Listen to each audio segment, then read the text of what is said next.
Hello guys, welcome to our channel. Guys, ನಾನಿವತ್ತು chicken biryani ಮಾಡ್ತಾಯಿದ್ದೀನಿ. ಈ ಚಿಕನ್ ಬಿರಿಯಾನಿ ಮಾಡೋಕ್ಕೆ ತುಂಬ ಈಸಿ, ಹಾಗೆ ತುಂಬ ಟೇಸ್ಟ್ ಇರುತ್ತೆ. ಈ ಚಿಕನ್ ಬಿರಿಯಾನಿನ ನಾನು ಹೇಗೆ ಮಾಡಿದೆ ಅಂತ ಒಂದ್ಸರಿ ನೋಡ್ಕೊಂಡು ಬರೋಣ ಬನ್ನಿ. ಈ ಚಿಕನ್ ಬಿರಿಯಾನಿ ನೀವು ಕೂಡ ಮನೆಯಲ್ಲಿ ಟ್ರೈ ಮಾಡಿ, ತುಂಬ ಚೆನ್ನಾಗಿರುತ್ತೆ, ಹಾಗೆ ನಿಮಗೂ ಕೂಡ ಇಷ್ಟ ಆಗುತ್ತೆ.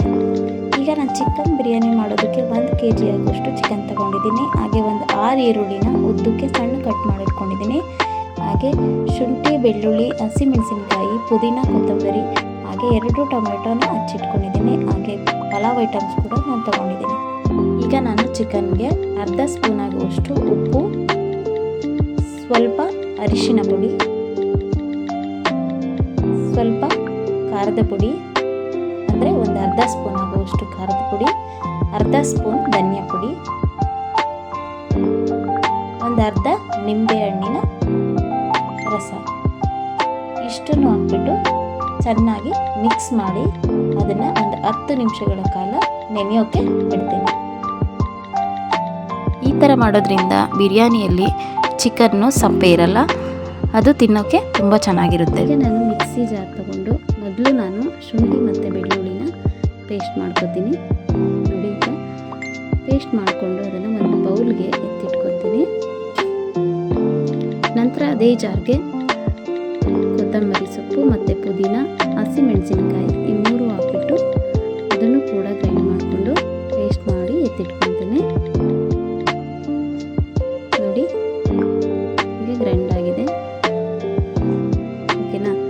ನೆಕ್ಸ್ಟು ಈರುಳ್ಳಿ ಕಟ್ ಮಾಡಿ ಇಟ್ಕೊಂಡಿರೋ ಈರುಳ್ಳಿನಲ್ಲಿ ಒಂದು 2 ಇಡಿ ಆಗುವಷ್ಟು ತೆಕ್ಕೊಂಡು ಅದನ್ನು ಕೂಡ ಒಂದು ಸ್ವಲ್ಪ ಪೇಸ್ಟ್ ಮಾಡ್ಕೋಬೇಕು. ಈರುಳ್ಳಿ ಪೇಸ್ಟ್ ಹಾಕೋದ್ರಿಂದ ಬಿರಿಯಾನಿ ತುಂಬ ಟೇಸ್ಟ್ ಇರುತ್ತೆ. ಸೊ ಅದಕ್ಕೋಸ್ಕರ ನಾನು ತಗೊಂಡಿದ್ದೀನಿ. ನೆಕ್ಸ್ಟು ಸ್ಟವ್ ಮೇಲೆ ಒಂದು ಪಾತ್ರೆ ಇಟ್ಬಿಟ್ಟು ಅದಕ್ಕೆ ಒಂದು 6-7 ಸ್ಪೂನ್ ಆಗುವಷ್ಟು ಆಯಿಲ್ನ ಹಾಕ್ಕೋಬೇಕು. ಆಯಿಲ್ ಹಾಕ್ಕೊಂಡು ಅದಕ್ಕೆ ಪಲಾವ್ ಐಟಮ್ಸ್ ಹಾಕ್ಕೋಬೇಕು. ಪಲಾವ್ ಐಟಮ್ಸ್ ಅಂದರೆ ಅದೇ ಚಕ್ಕೆ, ಲವಂಗ, ಸ್ಟಾರ್ ಮೊಗ್ಗು, ಏಲಕ್ಕಿ, ಪಲಾವ್ ಎಲೆ, ಕಸೂರಿ ಮೇಥಿ ಮತ್ತು ಸೋಂಪು ಇಷ್ಟನ್ನು ಹಾಕ್ಕೊಬಿಟ್ಟು ಸ್ವಲ್ಪ ಬಾಡಿಸ್ಕೊಬೇಕು.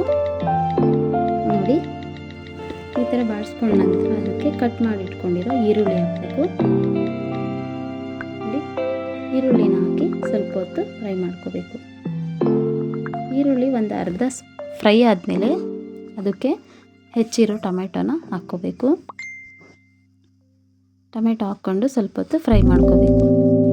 ನೋಡಿ, ಟೊಮೆಟೊ ಸ್ವಲ್ಪ ಮೆತ್ತಗಾಗೋವರೆಗೂ ಫ್ರೈ ಮಾಡಿ ನಂತರ ಇದಕ್ಕೆ ನಾನು ಒಂದು ಅರ್ಧ ಸ್ಪೂನ್ ಆಗುವಷ್ಟು ಅರಿಶಿನ ಪುಡಿನ ಹಾಕ್ಕೋತಿದ್ದೀನಿ. ಅರಿಶಿನ ಪುಡಿ ಹಾಕಿದ್ಮೇಲೆ ಚೆನ್ನಾಗಿ ಮಿಕ್ಸ್ ಮಾಡ್ಕೋಬೇಕು. ಮಿಕ್ಸ್ ಮಾಡಿದ ನಂತರ ನಾನು ಶುಂಠಿ ಬೆಳ್ಳುಳ್ಳಿ ಪೇಸ್ಟ್ನ ರೆಡಿ ಮಾಡ್ಕೊಂಡಿದ್ದನ್ನ ನಾನು ಹಾಕ್ಕೊಡ್ತಾ ಇದ್ದೀನಿ. ನೋಡಿ, ಇದನ್ನು ಹಾಕ್ಕೊಂಡು ಮತ್ತೆ ಚೆನ್ನಾಗಿ ಫ್ರೈ ಮಾಡ್ಕೋಬೇಕು. ಶುಂಠಿ ಬೆಳ್ಳುಳ್ಳಿ ಪೇಸ್ಟ್ನ ಸ್ವಲ್ಪ ಹಸಿ ವಾಸನೆ ಹೋಗೋವರೆಗೂ ಅದನ್ನು ಚೆನ್ನಾಗಿ ಫ್ರೈ ಮಾಡಿಕೊಂಡು ನಂತರ ಅದಕ್ಕೆ ರುಚಿಗೆ ಎಷ್ಟು ಬೇಕೋ ಅಷ್ಟನ್ನು ಉಪ್ಪನ್ನು ನಾವು ಹಾಕ್ಕೋಬೇಕು. ನೋಡಿ, ಉಪ್ಪು ಹಾಕ್ಬಿಟ್ಟು ಚೆನ್ನಾಗಿ ಫ್ರೈ ಮಾಡಿದೆ. ನಂತರ ಇದಕ್ಕೆ ನಾನು ಈರುಳ್ಳಿ ಪೇಸ್ಟ್ನ ಹಾಕ್ಕೊಂಡಿದ್ದೀನಿ. ನೋಡಿ, ಈರುಳ್ಳಿ ಪೇಸ್ಟ್ ಹಾಕಿದ ನಂತರ ಅದನ್ನು ಸ್ವಲ್ಪ ಚೆನ್ನಾಗಿ ಫ್ರೈ ಮಾಡ್ಕೋಬೇಕು. ನಂತರ ಇದಕ್ಕೆ ಪೇಸ್ಟ್ ಮಾಡಿರುವಂಥ ಕೊತ್ತಂಬರಿ ಸೊಪ್ಪು, ಪುದೀನ ಮತ್ತು ಹಸಿಮೆಣಸಿನಕಾಯಿ ಪೇಸ್ಟ್ನ ಹಾಕಬೇಕು. ಹಾಕಿ ಅದನ್ನು ಚೆನ್ನಾಗಿ ಫ್ರೈ ಮಾಡ್ಕೋಬೇಕು. ನೋಡಿ, ಎಷ್ಟು ಕಲರ್ಫುಲ್ ಕಾಣಿಸ್ತಾ ಇದೆ ಅಲ್ವಾ? ನೆಕ್ಸ್ಟ್ ಅದಕ್ಕೆ 1.5 ಸ್ಪೂನ್ ಆಗುವಷ್ಟು ಧನಿಯಾ ಪುಡಿನ ಹಾಕ್ಕೊಂಡಿದ್ದೀನಿ. ನಂತರ 1 ಸ್ಪೂನ್ ಆಗುವಷ್ಟು ಗರಂ ಮಸಾಲ ಇಷ್ಟನ್ನು ಹಾಕ್ಬಿಟ್ಟು ಚೆನ್ನಾಗಿ ಫ್ರೈ ಮಾಡ್ಕೋಬೇಕು.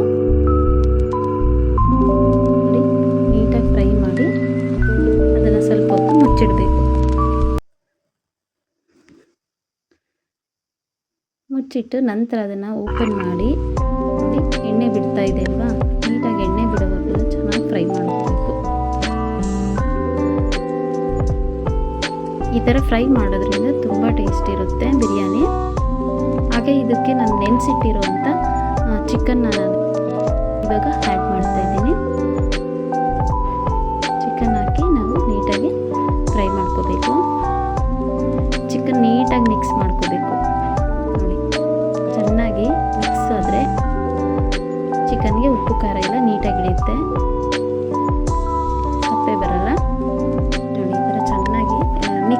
ನಂತರ ಅದಕ್ಕೆ ಒಂದು 2 ಸ್ಪೂನ್ ಆಗುವಷ್ಟು ನಾನು ಮೊಸರನ್ನ ಹಾಕ್ತಾಯಿದ್ದೀನಿ. ಮೊಸರು ಹಾಕೋದ್ರಿಂದ ಬಿರಿಯಾನಿ ತುಂಬ ಟೇಸ್ಟ್ ಇರುತ್ತೆ. ನೋಡಿ, ಮೊಸರು ಹಾಕಿ ಚೆನ್ನಾಗಿ ಫ್ರೈ ಮಾಡ್ಕೋಬೇಕು.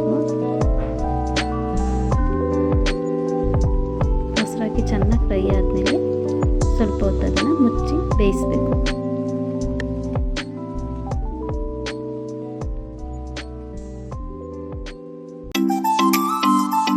ಈಗ ಮತ್ತೆ ನಾನು ಓಪನ್ ಮಾಡಿ ಮತ್ತೆ ಮಿಕ್ಸ್ ಮಾಡ್ತಾ ಇದ್ದೀನಿ. ನೋಡಿ,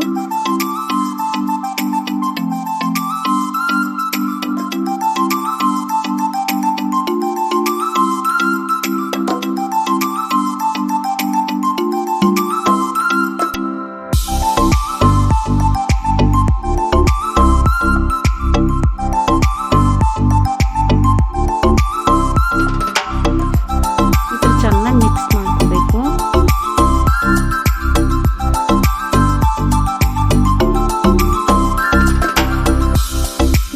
ನಂತರ ಅದಕ್ಕೆ ಸ್ವಲ್ಪ ಪ್ಲೇಟ್ ಹಾಕ್ಬಿಟ್ಟು ಸ್ವಲ್ಪ ಹೊತ್ತು ಮುಚ್ಚಿ ಮತ್ತೆ ಓಪನ್ ಮಾಡಿ ಮತ್ತೆ ಮಿಕ್ಸ್ ಮಾಡಿದಾದಮೇಲೆ ಅದಕ್ಕೆ ನಾವು ನೀರು ಹಾಕಬೇಕು.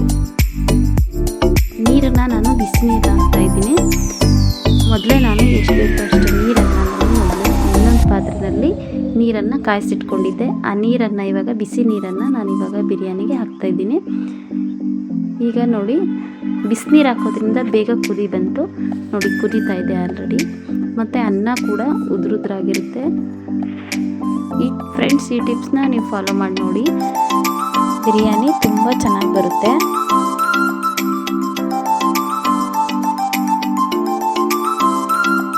ನೋಡಿ, ಈಗ ನೀರು ಕುದೀತಾ ಇದೆ.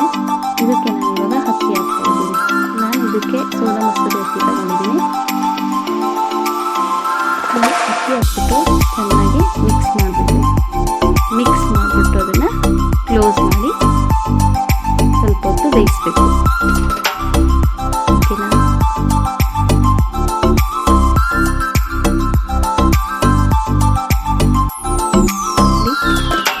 ಹೀಗೆ ಮಿಕ್ಸ್ ಮಾಡಿದ್ದೀನಿ. ಅದನ್ನು ಸ್ವಲ್ಪ ಹೊತ್ತು ಮುಚ್ಚಬೇಕು. ಮತ್ತೆ ಓಪನ್ ಮಾಡಿಬಿಟ್ಟು ನೀಟಾಗಿ ತಳ ಹಿಡಿದೇ ಇರೋ ಥರ ನಾವು ಚೆನ್ನಾಗಿ ತಿರುಗಿಸ್ಕೋಬೇಕು. ಚೆನ್ನಾಗಿ ಮಿಕ್ಸ್ ಮಾಡಿ ಮತ್ತೆ ಮುಚ್ಚಬೇಕು. ಸಿಮ್ಮಲ್ಲಿಟ್ಟು ಬೇಯಿಸ್ಬೇಕು. ನೋಡಿ, ಈಗ ಆಲ್ಮೋಸ್ಟ್ ಬೇಯ್ತಾ ಇದೆ.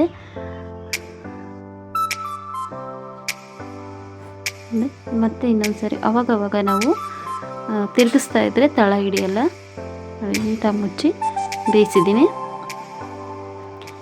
ಈಗ ಸಣ್ಣ ಉರಿನಲ್ಲಿ ಒಂದು 10 ನಿಮಿಷ ನಾನು ಸಣ್ಣ ಉರಿನಲ್ಲಿ ಬೇಯಿಸಿದ್ದೀನಿ. ನೋಡಿ, ಬಿರಿಯಾನಿ ಹೇಗೆ ಬಂದಿದೆ ಅಂತ ನೋಡಿ. ತುಂಬ ಚೆನ್ನಾಗಿದೆ. ಹಾಗೆ ನೋಡೋಕ್ಕೆ ತುಂಬ ಚೆನ್ನಾಗಿ ಕಾಣಿಸ್ತಿದೆ ಮತ್ತು ಉದುರುದ್ರಾಗಿದೆ. ಸ್ವಲ್ಪನೂ ಮುದ್ದೆ ಆಗಿಲ್ಲ. ನೋಡಿ ಫ್ರೆಂಡ್ಸ್, ಎಷ್ಟು ಚೆನ್ನಾಗಿ ಕಾಣಿಸ್ತಾ ಇದೆ ಬಿರಿಯಾನಿ. ಫ್ರೆಂಡ್ಸ್, ನೀವು ಕೂಡ ಈ ಮನೆಯಲ್ಲಿ ಇದೇ ಥರ ಬಿರಿಯಾನಿ ಮಾಡಿ ನೋಡಿ, ತುಂಬ ಟೇಸ್ಟಿಯಾಗಿರುತ್ತೆ. ಈ ವಿಡಿಯೋ ನಿಮಗೆ ಇಷ್ಟ ಆಗಿದ್ದರೆ ದಯವಿಟ್ಟು ನಮ್ಮ ಚಾನಲ್ಗೆ ಸಬ್ಸ್ಕ್ರೈಬ್ ಆಗಿ. ಈ ವಿಡಿಯೋ ಬಂದು ಲೈಕ್ ಕೊಡಿ.